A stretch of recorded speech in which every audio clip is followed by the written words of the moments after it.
Will democracy survive in the next couple of years? And essentially, we are the same.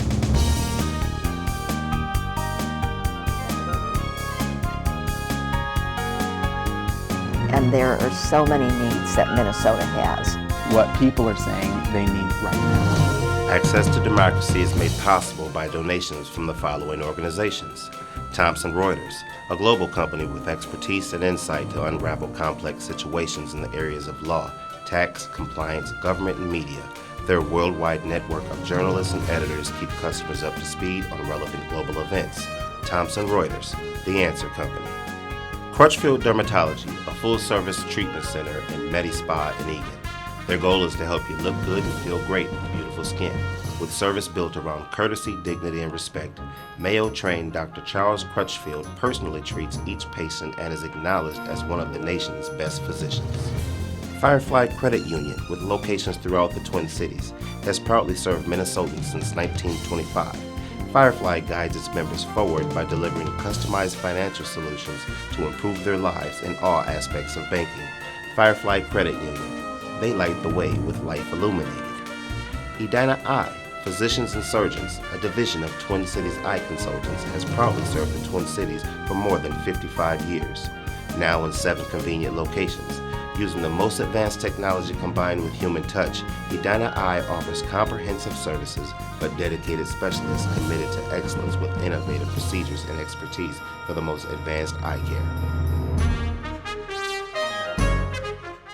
Welcome to Access to Democracy. I am Bill Raker, your guest host for this episode of the program. Our guest today is Brian Ryks, who's the Executive Director and CEO of the Metropolitan Airports Commissions.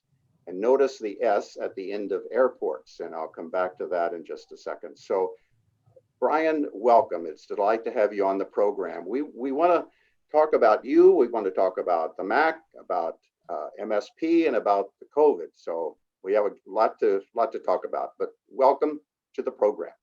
Thank you, Bill. It's great to be with you this afternoon, and looking forward to talking a little bit about what's going on at our system of airports. Sure.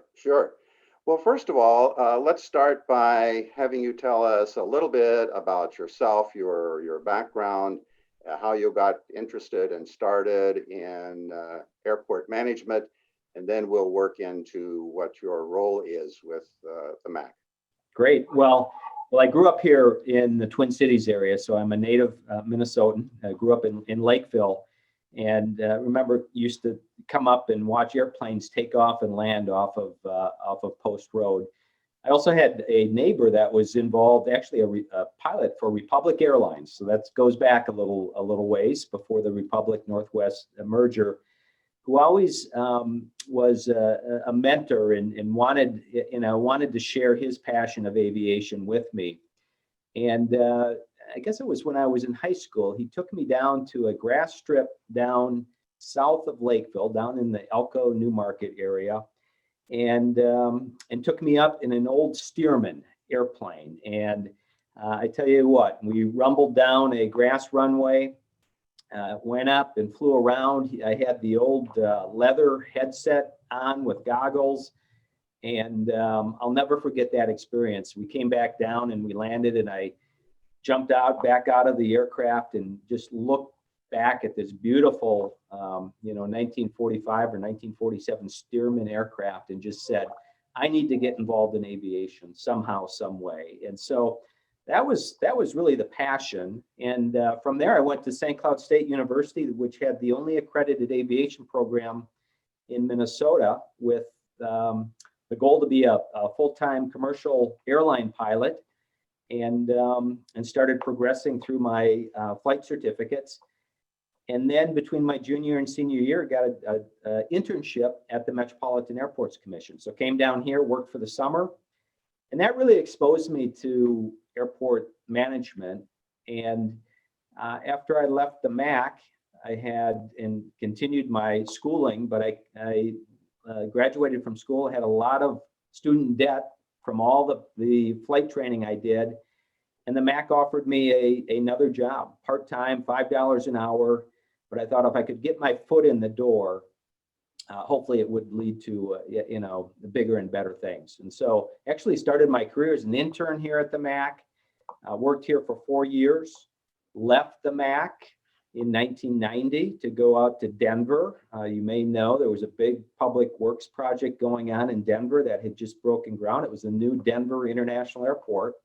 I got involved in that project and then was out there for about 5 years and then worked my way to different airports in South Dakota, St. Cloud, Duluth, Grand Rapids, Michigan as the airport manager or CEO at those airports. And then finally, Jeff Hamill retired, and I threw my hat in the ring, and by golly, they hired me and allowed me to come back here. So I've been back here for the last 4.5 years. Well, that's great prep for the management role that you have with the MAC. And let's explain that just a little bit more. As I said, when I mentioned the Metropolitan Airports Commission, there's more than MSP involved in your job. So can you enlighten us a little bit about what that entails?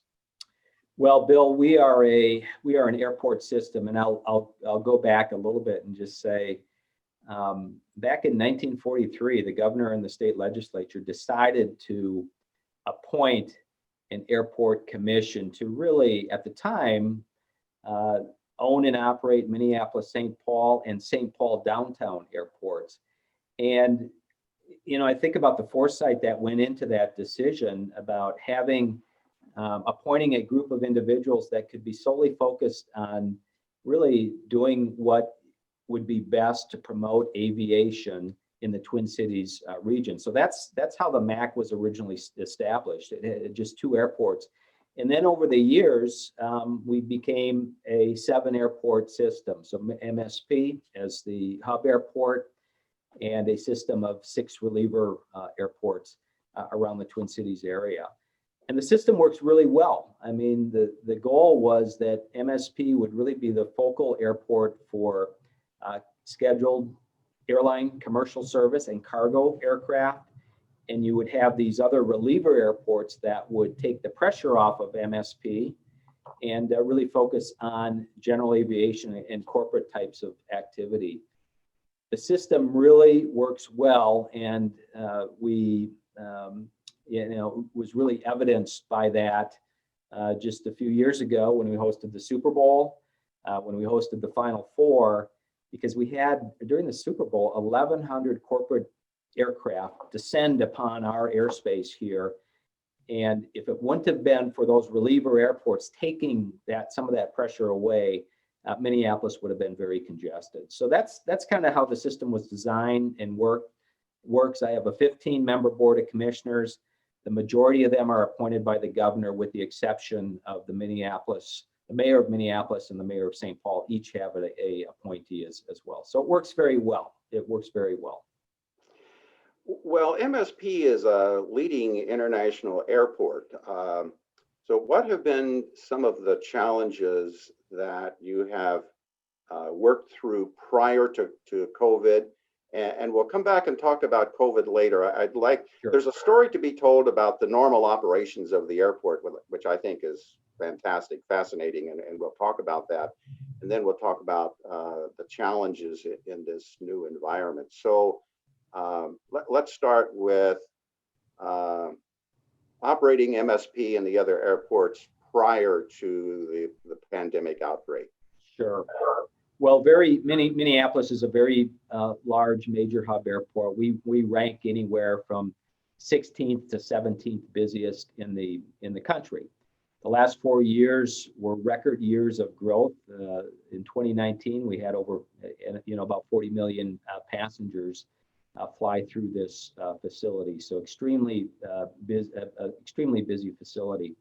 About 1,500 takeoffs and landings a day here was pretty typical. And so it's a busy place. We are a capital intensive organization where we are constantly investing anywhere from 200 to even up to 500 million in the infrastructure needed to support this facility on an annual basis. And the nice thing about this airport system is it does not take in taxpayer dollars to support it.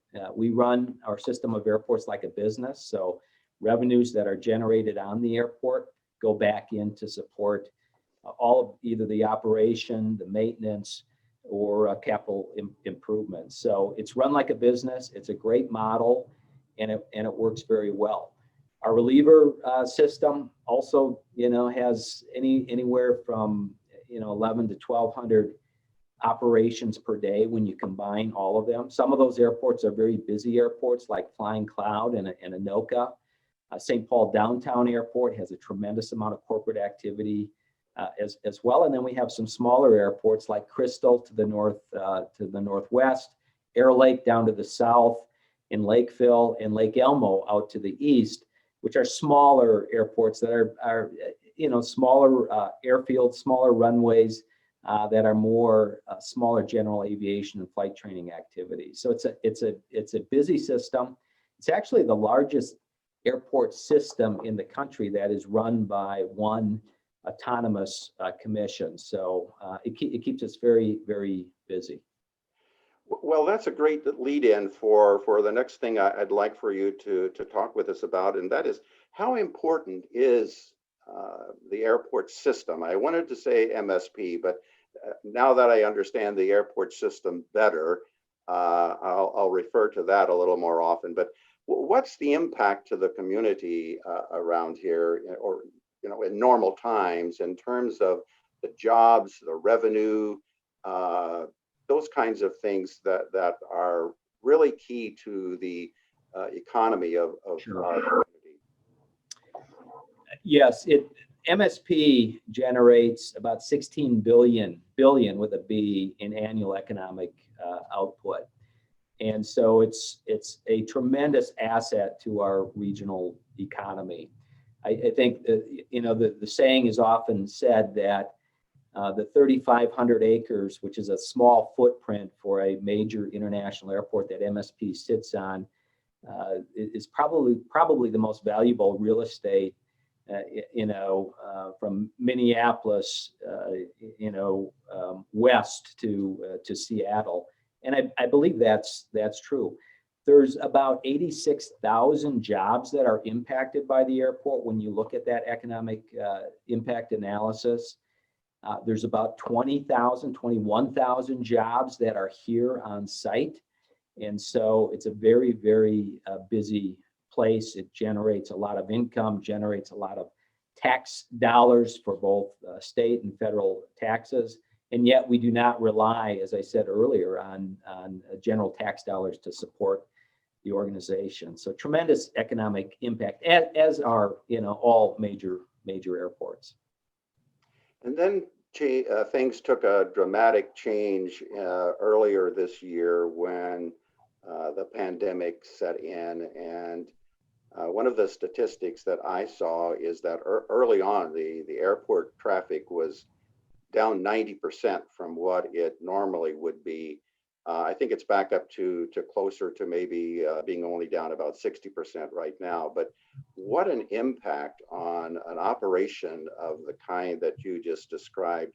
Tell us some more about how the operations have been impacted by the pandemic. So leading into this year, as I said, we were coming off of an all-time record year, 4 years in a row. In January and February, our passenger numbers were up anywhere from 6 to 9%. I think January is just over 6%. February was closer to 9%. And so we were expecting to have another all-time record year in 2020. And then we just started seeing things drop, obviously. Leading into it, my concerns were TSA wait times as we get into spring break travel periods, which is our busiest one of our busiest travel periods of the year. And I was also worried about MnDOT and a Highway 5 project coming into the airport that they've been working on since April of this year. But we saw those numbers start to drop. They actually bottomed out at about 95% reduction from last year in April.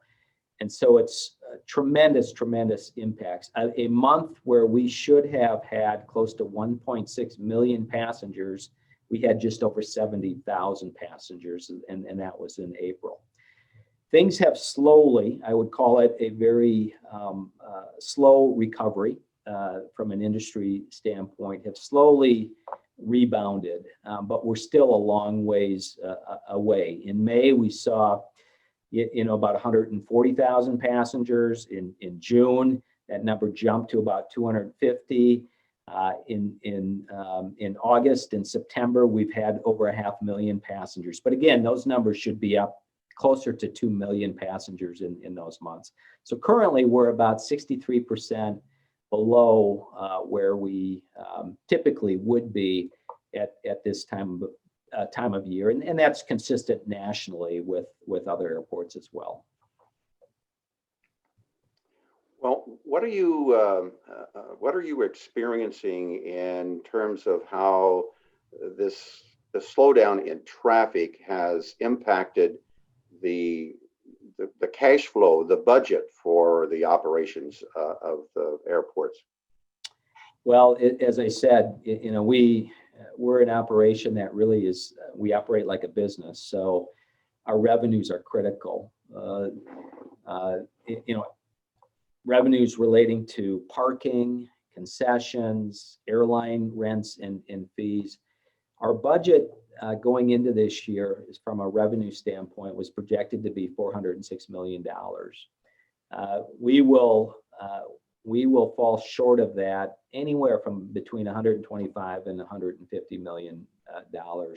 In addition, we also collect some revenue that's called PFC revenue. It stands for Passenger Facility Charge, and it's a $4.50 fee that a traveler pays when he flies out of Minneapolis, and that money is remitted to the air. Well, it's paid to the airline when you buy your ticket, but then it's remitted back to the airport, and that revenue stays here in Minneapolis to support capital improvements that we're working on. So we'll fall short probably another 50 to 55 million in passenger facility charge revenue. So we're up to 175 to 200 million dollars short of where we should be. So extreme impacts, and the first things you do is look at where you can make cuts, both operationally and from a capital improvement standpoint. We were able to take, I think, 17 or 18 million dollars out of our operating budget right off the bat. And we looked at our capital improvement program, and we pulled another 125 million out of that right away, and basically are pushing things back to future years until the environment gets better. But tremendous impacts. It's been a tremendous impact to our stakeholders, our businesses on the airport. We have 160 food and beverage and retail and news concessionaires in the terminal complex, in both Terminal 1 and Terminal 2. And when we were at the low point, only 25 of those were open, and they were open at very limited hours. We're now back to about 50% of those businesses that are open. It had a tremendous impact to our parking revenue. Typically, we generate $110 million annually in parking and ground transportation revenue. Our numbers are, 70% below what they should be for parking revenue. So it's tough. It's really difficult. One of the things that was somewhat of a savior is airports and airlines were able to get in early with Congress because of how hard the industry has been impacted. And we received about $125 million in CARES Act funding to help support those losses, or help us with those losses. So that was a very important move that Congress made right off the bat, recognizing the dire straits that this industry was in. Well, Brian, I have been traveling through and in and out of the airport here for 30 years or so, and I can't recall a time when there wasn't some kind of construction or renovation or some kind of project going on which is a good thing because it represents the growth for our operations. But there was a recent transformation, after a 3-year overhaul of shops and restaurants and facilities renovation. MSP won the industry's highest award for excellence in 2019. So congratulations. I don't know that you set out to win that award, but I think the design, the effort, and the vision that went into it was recognized by that award. So again, congratulations. Thank you. We are very happy with that. In fact, we've won the top airport service quality award for 4 years now in a row. And it really goes to the employees. We have a wonderful airport foundation that provides that personal touch. They're all volunteers. And we do a lot of training around customer service. And so those efforts are really paying off. But it really is hats off to all of the employees that work here on a daily basis. And I think it's, Bill, I think it's reflective of the Minnesota culture, right? And the Minnesota nice. And I think that helps us, as well as the efforts that we've taken to really maintain a clean environment at our facilities, which is key in the circumstances that we're under currently. Yeah, before we leave COVID and talk about the future for the airport and aviation in general, maybe, can you tell our viewers some of the things that you and your team have done to make it safer for passengers to come back and to get into the travel mode, and how effective those things have been in the changes that you've made there? Sure. We have rolled out we were early on. We put together a preparedness plan for our employees and for our contractors that are working out here to really spell out the guidelines that we wanted to meet in this airport community to ensure the health and safety of workers and passengers. We followed that preparedness plan with a playbook that we rolled out throughout the facility again, and all of our stakeholders and tenants. And it really revolves around six areas. One, robust cleaning, which I talked about, which we had a real head start on through just our practices here at MSP. Revolved around facial coverings, which weren't mandatory, but we made them mandatory for our staff and our contractors early on. Our commission made it mandatory for everybody just before the governor's order made it mandatory throughout Minnesota. It focuses on social distancing. So if you're out at the facility, you'll see decals and markings all over promoting that social distancing aspects. Hand sanitizing. We've installed, I think 250 or 300, non-touch hand sanitizers throughout the facility. Our trades folks have put in shields and barriers, which is another component of the program. And I think we've got 300 or so of those installed all over the place. And then a touchless parking option where customers can actually call in advance or go on our website and reserve parking. And the nice thing about that is it allows you to come into our facility and not touch our parking machines at all. It's based on QR technology. So you just hold your smart device up close to our machine. It lets you in. And when you leave, it's the same thing. So you don't have to touch anything. So I think that the COVID environment for us is about instilling confidence that travelers can be confident when they fly through Minneapolis, St. Paul International Airport, that they're going to have a safe experience. We have care packages that we give out to the public that have hand sanitizer. It has face masks in it and instructions on how you can maintain your safety. And it's a big campaign. I mean, we're talking about it. We've got public announcements in the facility.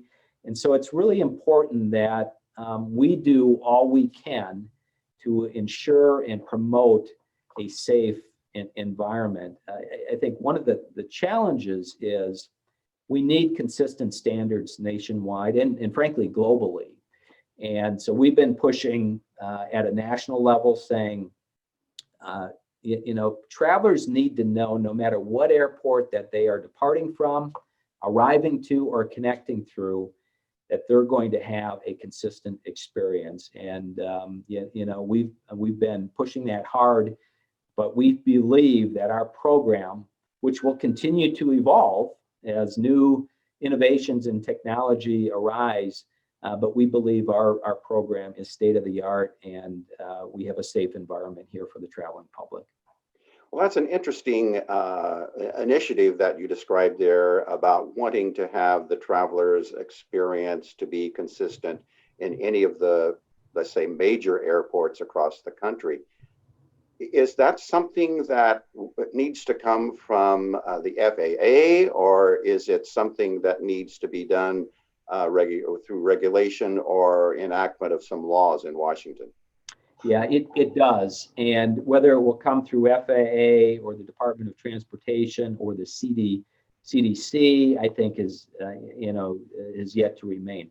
I'm not one that's in favor of a lot of heavy-handed regulation, but in this case, we do need, I think, consistent standards, and I think we'll eventually get there. I mean, similar to 9/11, the airport environment changed, and there was, again, standards that were implemented to ensure the safety of travelers, and what the TSA would do, and how we would ensure that passengers would be screened thoroughly so that they're not bringing items in that could harm travelers. So in this case, we need some standards that are consistent across the board.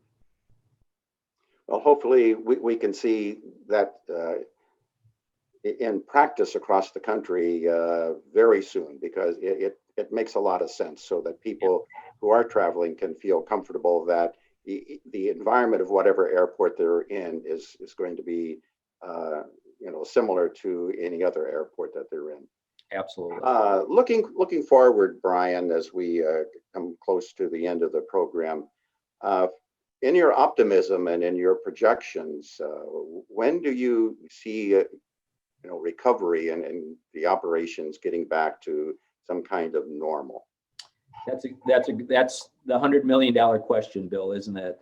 Yeah, exactly. Analysts have said anywhere from 2 to 5 years we'll get back to the pre-2020 levels.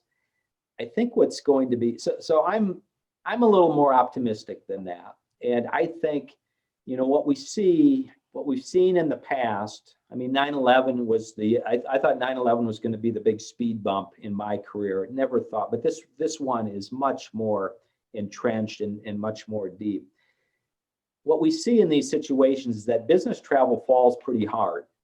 And in this case, leisure travel did as well. We've seen leisure travel slowly come back. I mean, over our MEA weekend, over the past couple of weeks, we had the highest numbers we've had since early March. So we are seeing leisure travelers pick up. I think there's a pent-up demand for travel, and so the key is we need a vaccine.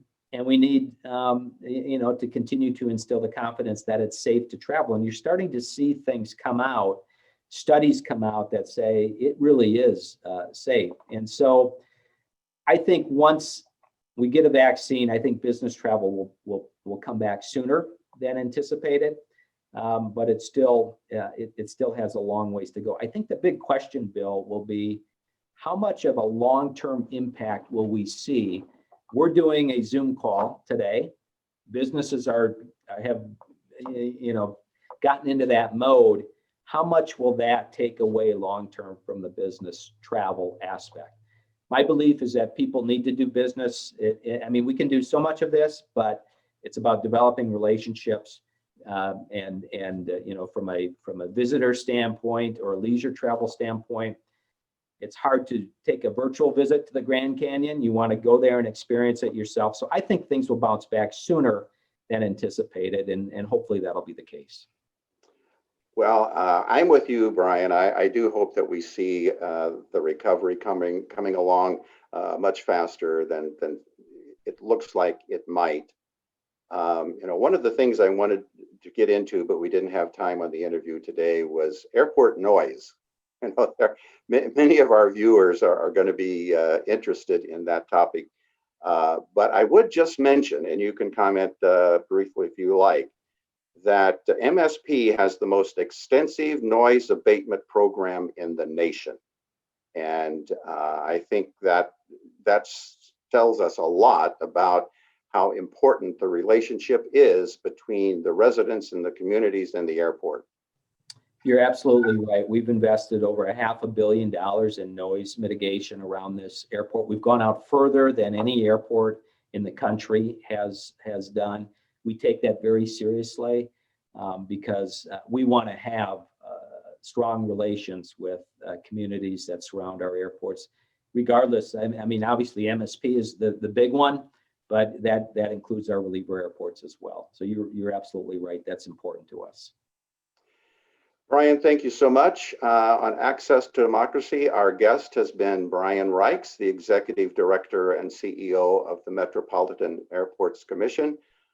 Thank you, Brian, for all of the information that you shared with us today. Very interesting, and I think many of our viewers are having an opportunity to learn many interesting things about the airport operations that we don't normally hear about or see. So thank you so much.